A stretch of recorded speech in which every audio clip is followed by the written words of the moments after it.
Hello students, hope you are all having good time in your holidays. In the previous class we discussed about solar energy. In today's class we shall discuss some more forms of renewable source of energy. The first one that we are discussing is biomass energy.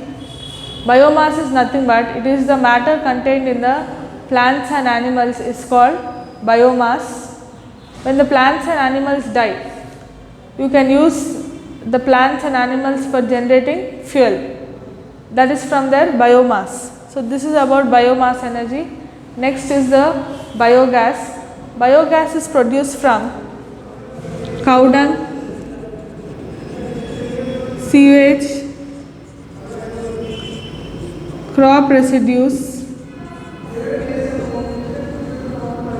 vegetable waste. When you put all this in a tanker like structure, you get 65% of methane, which can be used as fuel for various purposes like cooking. This can be used in the cylinders for cooking. Now the residue that is left, that is called slurry. This slurry is used as manure for plants. So that is about biogas. Energy from the sea. You get two types of energy from the sea. One is tidal energy, another one is ocean thermal energy. Tidal energy is nothing but whenever the tides occur,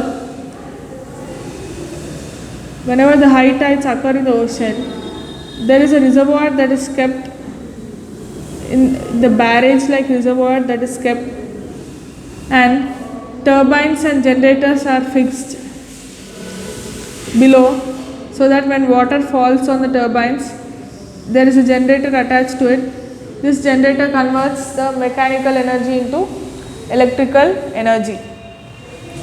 So that is about the tidal energy. Next you have ocean thermal energy. Ocean thermal energy is also obtained from seas. The top layers of the ocean are warmer compared to deep layers of ocean. This is because of sun rays heating the top layers of ocean water. Now there is a difference in temperature here and here.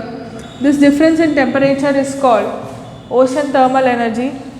This can be converted into electrical energy by OTEC, that is ocean thermal energy conversion plants. Right. That's about ocean thermal energy.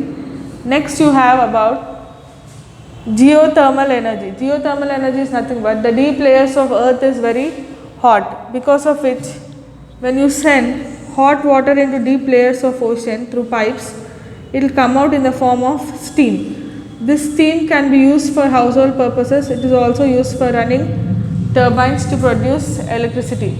So that is about geothermal energy. Next you have about wind energy. Wherever there is more amount of wind, there windmills are placed. It consists of a long pole and fan like blades. A dynamo is fixed to the windmill. Now whenever there is air, the kinetic energy of the air moves the blades of the windmills. This mechanical energy is converted into electrical energy by the dynamo that is fixed behind the windmill. This is used in places where there is continuous source of wind, and it is usually fixed on higher plains or higher altitudes. So that is about wind energy. Next you have about atomic energy. Atomic energy is also called nuclear energy. There are two types of atomic energy. One is nuclear fission, other one is nuclear fusion. The physical change that takes place in the nucleus, that is called the physical reaction that takes place in the nucleus of an atom, that is called a nuclear reaction. So there are two types of nuclear reaction.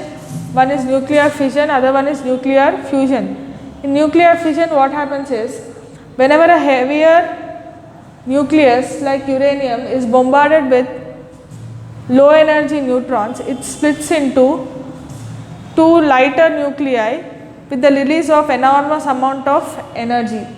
This energy can be used for generating electricity. So that is about nuclear fission. Nuclear fission means splitting. Then you have nuclear fusion.